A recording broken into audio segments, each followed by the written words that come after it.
Hello. आज की इस वीडियो में हम पढ़ेंगे IFSP के बारे में। आई इंटरवेंशन जो हमने पढ़ा है उसके बाद का आपका टॉपिक है IEP का, उसके अंदर एक सब टॉपिक है IFSP।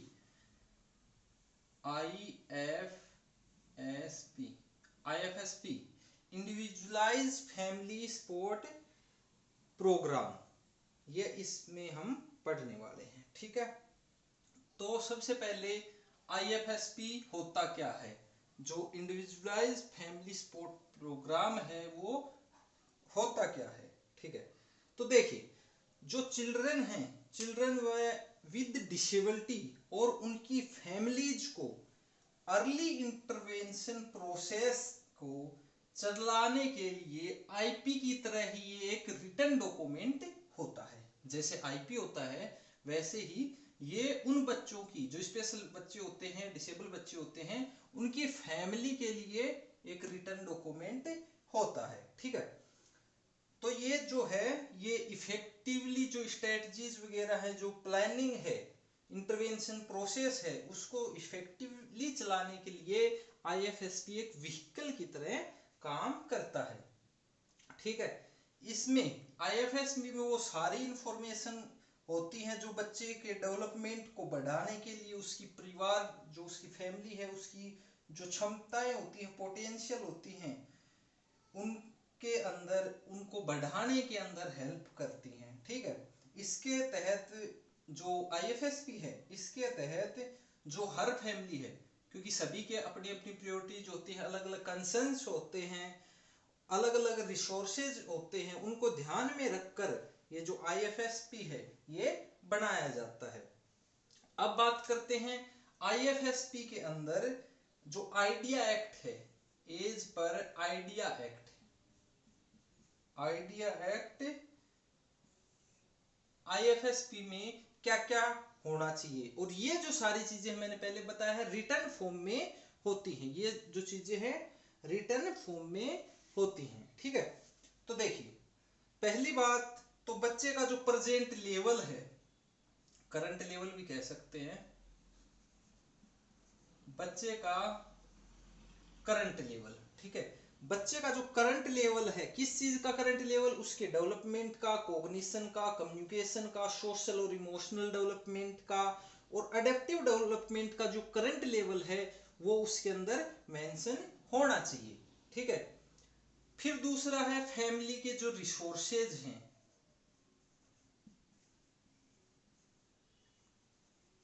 फैमिली रिसोर्सेज, जो इंटरवेंशन प्रोग्राम चल रहा है उसके विकास के लिए, उसके डेवलपमेंट के लिए फैमिली के पास क्या क्या रिसोर्सेज हैं, उनकी क्या क्या प्रायोरिटीज हैं, क्या क्या कंसर्न्स हैं, वो सारी चीजें भी जाननी जरूरी है।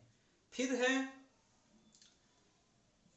बात करते हैं कि जो बच्चा है और बच्चे के लिए मतलब और उसकी फैमिली के लिए प्रायोरिटी क्या है, किस चीज को सिखाने की, किस चीज को उनकी फैमिली के अकॉर्डिंग, उनकी सोसाइटी के अकॉर्डिंग जरूरत ज्यादा है। ठीक है, तो वो भी इसमें लिखते हैं, उसके अंदर जो भी मॉडिफिकेशन वगैरह करते हैं वो सारी चीज लिखते हैं। फिर आता है कुछ अलग से जो नीड्स होती हैं, हर परिवार की, हर बच्चे की अलग यूनिक नीड्स होती हैं, उनको भी इसके अंदर लिखा जाता है। किस प्रकार से, मतलब ये होता है ना कि कितनी स्पीड से बच्चा सीख सकता है, इंडिविजुअल जो डिफरेंसेस होते हैं वो भी इसमें लिखा जाता है। फिर इन्वायरमेंट आता है, बच्चे का जो इन्वायरमेंट है वो कैसा है, बच्चा जिस इन्वायरमेंट में रहता है उसके अकॉर्डिंग क्या जो एड्स हैं, टूल्स हैं, जो भी यूज किया जा रहा है, स्ट्रेटजीज वगैरह यूज की जा रही है, नहीं की जा रही, वो सारी चीजें मतलब इसके अंदर लिखी जाती हैं। ठीक है, फिर है शुरू करने की जो डेट है, डेट ऑफ स्टार्ट, जब से इंटरवेंशन प्रोग्राम है वो स्टार्ट होता है उसकी डेट लिखी जाती है, कब तक चलेगा, अनुमानित कब तक है उसका पूरा ब्यौरा इसके अंदर लिखा जाता है। सर्विस प्रोवाइडर का नेम लिखा जाता है, जो ये जो अर्ली इंटरवेंशन दे रहा है उसका पूरा पता, पूरा मतलब वो कहाँ से आता है, कोई अगर एसोसिएट अस्पताल से आता है, किसी सेंटर से आता है, कोई किसी भी जगह से आता है, प्रोफेशन क्या है वो उसकी मतलब सारी डिटेल इसके अंदर होनी चाहिए। उसके बाद एक चीज है बच्चे का, मान लीजिए ये सब हो रहा है, बाद में प्री स्कूल में या किसी अन्य जगह पे ट्रांजिशन का जिक्र भी इसके अंदर होना चाहिए। मान लीजिए अर्ली इंटरवेंशन के बाद बच्चे को प्री स्कूल में भेजेंगे या कहाँ पे इसको भेजेंगे, वो सारी चीजें भी इसके अंदर होनी चाहिए। तो ये आइडिया एक्ट के तहत एक जो IFSP होता है उसके अंदर होनी चाहिए, ठीक है। फिर बात करते हैं जो अपना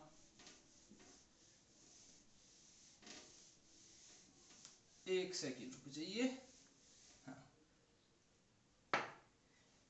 एक सेकंड रुक जाइए बस।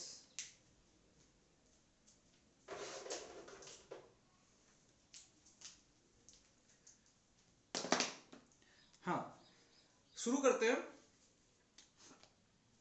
अब बात करते हैं steps that leads to effective IFSP, यानी कि स्टेप्स पढ़ते हैं इसका।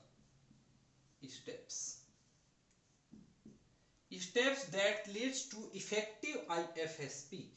तो इसकी जो स्टेप्स हैं वो काफी बड़ी बड़ी हैं, जो टर्म है स्टेटमेंट है वो काफी बड़ी बड़ी है। मैं मेन पॉइंट लिख देता हूँ, उसके बाद आप जो PDF मिलेगी उससे पढ़ सकते हैं, बाकी मैं साथ साथ एक्सप्लेन भी करूंगा। देखिए सबसे पहले जो फैमिली की नीड्स हैं, फैमिली के कंसर्न्स, प्रायोरिटी, जो रिसोर्सेज हैं उनको आइडेंटिफाई करना। तो यहाँ मैं लिख देता हूँ आइडेंटिफाई, ठीक है, आइडेंटिफाई करना जो भी यूनिक नीड्स हैं बच्चे की, क्या क्या प्राथमिकताएं हैं, बच्चे को कौन से गोल पहले सिखाने की आवश्यकताएं हैं, क्योंकि हर परिवार के यूनिक कंसर्न्स होते हैं, यूनिक प्रायोरिटीज होते हैं, और जो रिसोर्स होते हैं सभी व्यक्तियों के अलग अलग होते हैं, इसलिए ये चीज आइडेंटिफाई करने की जरूरत होती है। फिर आती है identify family setting.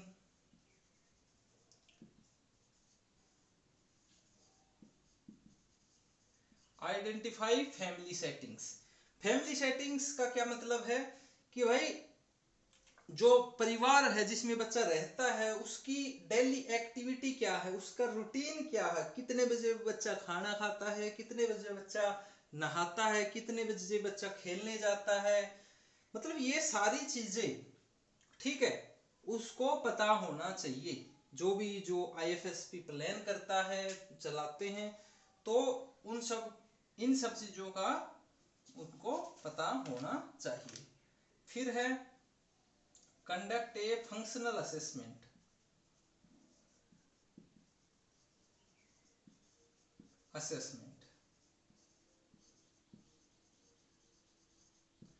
Conduct a functional assessment, इसमें क्या होता है, जो आवश्यकताएं होती हैं उनके अनुसार कुछ क्वेश्चंस पूछे जाते हैं, और जो इंफॉर्मेशन होती है असेसमेंट का पता है आपको क्या होता है, तो फंक्शनल असेसमेंट में भी यही होता है, जो रिक्वायर्ड चीज होती है बच्चे की, जो स्ट्रेंथ है, नीड है, प्रीफरेंस ऑफ एक्टिविटी है, मटेरियल है, उसका इन्वायरमेंट है, तो वो उसकी जो एक एक्यूरेट पिक्चर है वो फंक्शनल असेसमेंट से सामने आ जाती है, ठीक है। अब बात आता है अगला जो स्टेप है वो है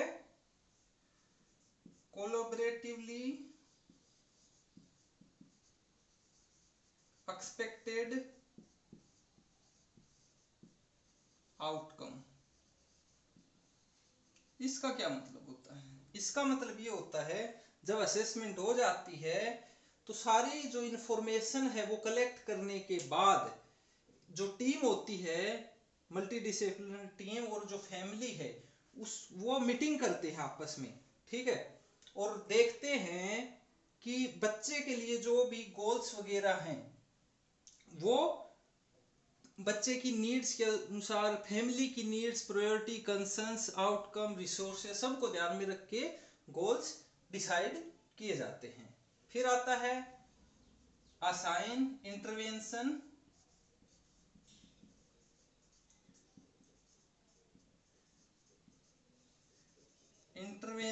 रिस्पॉन्सिबिलिटी,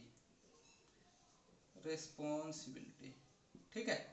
असाइन, इंटरवेंशन, रिस्पॉन्सिबिलिटी, इसके अंदर क्या होता है कि जो बच्चा है या गोल है वो आइडेंटिफाई जब इस स्टेज पे हो जाते हैं तो अचीव करने के लिए एक टीम अप्रोच की जरूरत होती है, ठीक है।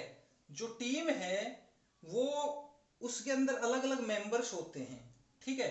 बच्चे की नीड के अकॉर्डिंग जिस भी प्रोफेशनल की जरूरत होती है उसको जो इंटरवेंशन है उसकी रिस्पॉन्सिबिलिटी दे दी जाती है। जैसे अगर मान लीजिए बच्चे को स्पेशल एजुकेशन की नीड है तो स्पेशल एजुकेशन के लिए जो स्पेशल एजुकेटर होते हैं उनको रोल दे दिया जाता है, उनको रिस्पॉन्सिबिलिटी दी जाती है।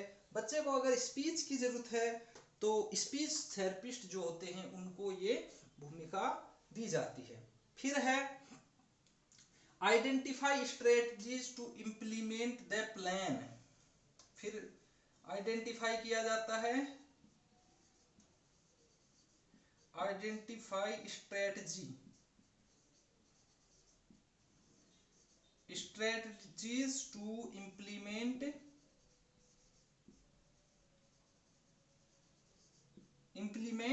जो अपना प्लान है, इम्प्लीमेंट द प्लान, ठीक है।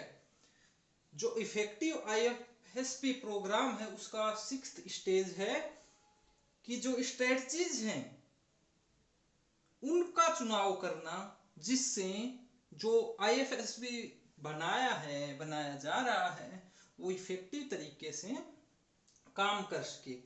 स्ट्रेटजीज का चुनाव हम बच्चे की नीड के अकॉर्डिंग कर सकते हैं, कितना टाइम दिया जा रहा है, बच्चे की सीखने का तरीका क्या है, उन सब के ऊपर हम कर सकते हैं। और लास्ट में जो है वो होता है कि इवेल्युएशन जो हम कर रहे हैं, लास्ट है इवेल्युएशन। इवेल्युएशन में क्या, evaluation of early intervention to ensure quality. जो अर्ली इंटरवेंशन कार्यक्रम चलाया जा रहा है इसका इवेल्युएशन किया जाता है। ये बीच बीच में भी हो सकता है, पीरियोडिक, या लास्ट में भी हो सकता है। इससे पता चल जाता है कि जो कार्यक्रम में स्ट्रेटजीज यूज कर रहे हैं कैसे इंप्लीमेंट करना है, क्या वो सही तरीके से हो रहा है, नहीं हो रहा, ठीक है, स्ट्रेटजी ठीक है, नहीं है, ये सारी चीजें इसके अंदर हम चेक करते हैं। और अगर सही है तो बच्चे के अंदर इम्प्रूवमेंट कितना है ये भी हम इसके अंदर चेक करते, हमें पता चल जाता है, ठीक है। तो ये सब कुछ जो था वो था आईएफएसपी के अंदर, ठीक है। अब बात करते हैं एक और टॉपिक जो है अपना application of IP in inclusion. क्या है, application of IP in inclusion, ठीक है। Application of IP in inclusion, देखिए इंक्लूसिव क्लासरूम में विभिन्न स्टूडेंट्स जो स्पेशल नीड्स के हो सकते हैं, चाहे भाई वो फुल टाइम स्पेशल स्कूल में हो या मतलब जनरल क्लास में हो, कुछ टाइम स्पेशल जो रिसोर्स रूम होता है उसमें जाते हो, मतलब किसी भी कैटेगरी के हो सकते हैं, यानी तरीका कोई भी हो। बट जो उनके कुछ बिहेवियरल गोल्स होते हैं उनको अचीव करने के लिए उनके लिए जो इन्वायरमेंट है उसको थोड़ा उनके अकॉर्डिंग चेंज किया जाता है, ठीक है। और ये जो गोल है वो अकेला प्राप्त नहीं कर सकता, जो भी गोल है वो जनरल क्लासरूम में रह के या स्कूल में जाके अकेला नहीं कर सकता। इसमें सबसे पहले बच्चा जो भी स्पेशल एजुकेशन सर्विस के लिए हकदार है, मतलब जिसको जरूरत है, उसके सभी रिकॉर्ड आईपी वो कंसल्ट करने की जरूरत होती है। ठीक है, क्या क्या आईपी का वो कर रहे हैं। तो जैसे इंक्लूसिव क्लासरूम में है, तो सबसे पहले जो बच्चे की आईपी वगैरह होती है, रिकॉर्ड वगैरह होती हैं, उसके क्या क्या पहले के बिहेवियरल इश्यूज हैं, क्या क्या गोल्स के काम किया हुआ है, क्या क्या नहीं, मतलब ये सारी जो चीजें हैं वो आईपी में लिखी होती हैं, इसलिए उसका अध्ययन, उसका स्टडी किया जाता है। ठीक है, फिर क्या है, फिर हमें जो करिकुलम है उसमें देखना पड़ता है कि ऐसी कौन सी यूनिट है जो करिकुलम में और बच्चे की आईपी में सेम है। ठीक है, अगर ऐसा कुछ होता है जो गोल्स मैच करते हैं तो पहले हम उसको करवाते हैं। ठीक है, फिर ऐसे ही टीचर उन सब की लिस्ट बना सकता है जो कि करिकुलर और जो बाकी का कोर्स सिलेबस वगैरह है क्लासरूम में, इंक्लूसिव क्लासरूम में बच्चे पूरा करवाने में उसकी मदद करे।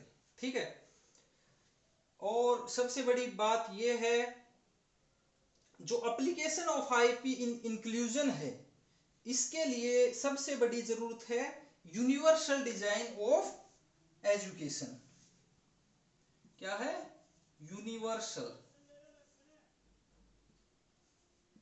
यूनिवर्सल डिजाइन ऑफ एजुकेशन, इसकी सबसे ज्यादा जरूरत है इंक्लूजन के लिए। ठीक है, जो application of IP in inclusion है। ठीक है, तो ऐसा करने के लिए विभिन्न तरीके हो सकते हैं, तो कुछ तरीके मैं बता देता हूं। जो करिकुलम कंटेंट होता है उसको डिफरेंट तरीके से बच्चों के लिए पहुंचाया जाए। ये नहीं है कि एक तरीके से ही बच्चों को हम पढ़ा रहे हैं। बच्चों को टेक्टाइल का काइनेस्थेटिक जो तरीका होता है, मेथड होता है, बच्चों को विजुअली, वर्बली, रिटन फॉर्म में इसको पहुंचाना चाहिए। फिर जो बच्चों की डिफरेंट लर्निंग स्टाइल्स होती हैं उनको ध्यान में रखकर भी पढ़ाना चाहिए। पढ़ाते समय काफ़ी सारे टूल्स और टेक्निक्स का, मेथड्स का यूज करना चाहिए जिससे बच्चे ज़्यादा इफेक्टिवली सीख सकें। बाकी और भी टेक्नोलॉजिकल जो सॉफ्टवेयर आते हैं उनकी मदद से भी हम बच्चों को सिखा सकते हैं। ठीक है, फिर बात करें हम कि जो कि ये जो आईपी है इसका इंक्लूजन में, इंक्लूसिव एजुकेशन में या इंक्लूसिव जो स्कूल होता है उसमें क्या रोल है। ठीक है, तो बात करते हैं आईपी की। स्पेशल बच्चों के लिए बनाते हैं, पहली बात तो ये। तो जो नॉर्मल टीचर होता है उसको ये सारी चीजें नहीं पता होती, उसको जो स्ट्रेटजीज वगैरह नहीं पता होती, और मान लीजिए बच्चा स्कूल भी चेंज कर रहा है, तो अगर अपनी आईपी साथ लेके जाता है तो बच्चे का जो लेवल है, बच्चे ने क्या अचीव कर लिया है, वो टीचर को समझने में काफी मदद मिलती है। ठीक है, और जो मेन स्ट्रीम है, जो इंक्लूजन है, उसमें बच्चे के लिए ये चीज जो है वो काफी हेल्पफुल हो जाती है। ठीक है, तो इसलिए जो आईपी है उसका बहुत ज्यादा उपयोग है इंक्लूजन के अंदर।